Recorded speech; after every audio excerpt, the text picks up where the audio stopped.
Extra रोजगार नहीं चलेगा, अच्छे किस्म का रोजगार नहीं चलेगा। केंद्र सरकार है,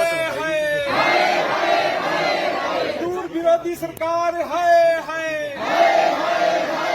श्रम कानूनों में फेरबदल नहीं चलेगा, कानूनों में मजदूर विरोधी फेरबदल नहीं चलेगा, लेबर कोड नहीं चलेंगे, सोर्स पे भर्तियां नहीं चलेगी, सोर्स पे भर्तियां नहीं चलेगी। आज पूरे देश के अंदर इस तरीके के धरने प्रदर्शन आयोजित किए जा रहे हैं।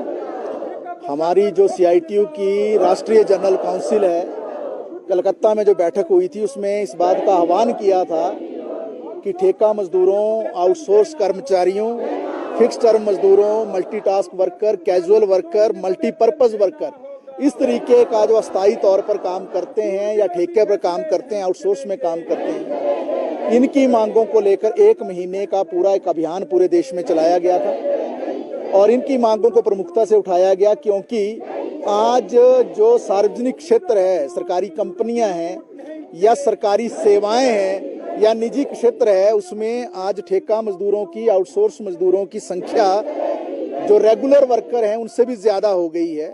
लेकिन समान काम ये लोग करते हैं पक्के किस्म के कर्मचारी के बराबर, लेकिन इनके लिए जो नीति, नियम, कायदा, कानून है वो लागू नहीं होता है। वर्ष 2016 में 26 अक्टूबर को माननीय सुप्रीम कोर्ट ने एक निर्णय दिया था कि समान काम का समान वेतन दिया जाए, तो सुप्रीम कोर्ट का ऑर्डर आज 8 साल के बाद भी लागू नहीं हो पाया और वही काम ये लोग करते हैं जो रेगुलर कर्मचारी करते हैं, तो सुप्रीम कोर्ट का ऑर्डर ये लागू होना चाहिए था। दूसरी बात यह है कि ये वो कर्मचारी हैं जिनसे 8 के बजाय 12 घंटे भी काम लिया जाता है, जिनके लिए EPF की सुविधा नहीं है। बहुत सारे कर्मचारी ऐसे हैं या मजदूर ऐसे हैं जिनको ESI सुविधा नहीं है, जिनके लिए छुट्टियों का प्रावधान नहीं है, ओवर टाइम का वेतन उनको नहीं मिलता है, ग्रेच्युटी की सुविधा उनके लिए लागू नहीं की जाती है। बहुत सारे जो हमारे देश के जो श्रम कानून हैं वो लागू नहीं किए जाते हैं, तो ये मजदूर जो है काफ़ी दिक्कत में है, काफ़ी परेशानी में है। और जब से मोदी सरकार सत्ता में आई देश में, इन मजदूरों की संख्या लगातार बढ़ी है क्योंकि रेगुलर भर्तियां मोदी सरकार ने बंद कर दी हैं। एक तरह से अघोषित प्रतिबंध है, एक तरह से अनडिक्लेयर्ड जो क्लोजर है या अनडिक्लेयर्ड जो है भर्तियों पर एक तरह से पाबंदी है। तो हम ये कहना चाहते हैं कि ये जो केंद्र सरकार की नीति है, जहां रेगुलर कर्मचारी ना लगाकर ठेके पर कर्मचारी लगाने, आउटसोर्स पर कर्मचारी लगाने, ये ठीक नहीं है। हिमाचल प्रदेश का अगर जिक्र किया जाए, 30,000 के करीब आउटसोर्स कर्मचारी काम कर रहे हैं सरकार के पास, और जो केंद्र सरकार के अधीन विभाग हैं हिमाचल के अंदर, जो उनकी ब्रांचेज हैं या उनके दफ्तर हैं, उसमें भी हजारों की संख्या में कर्मचारी हैं। हिमाचल में तो मल्टीटास्क की परंपरा शुरू हो गई, जहां न्यूनतम वेतन भी नहीं है। मल्टीटास्क, मल्टीपर्पज में न्यूनतम वेतन नहीं है। बॉर्डर रोड ऑर्गेनाइजेशन जैसी जगहों में तो कैजुअल वर्कर है, उनके लिए सुविधाएं नहीं है। तो हिमाचल सरकार, जो पुरानी सरकार थी भारतीय जनता पार्टी की, उसने भी इन कर्मचारियों को, इन मजदूरों को ठगा, इनके लिए नीति बनाने की बात की, नहीं बनाई। और आज की जो सरकार है, इसने क्या घोषणा की थी जब ये सत्ता में आ रहे थे कि ये कहा था हम आउटसोर्स प्रणाली को बंद करेंगे।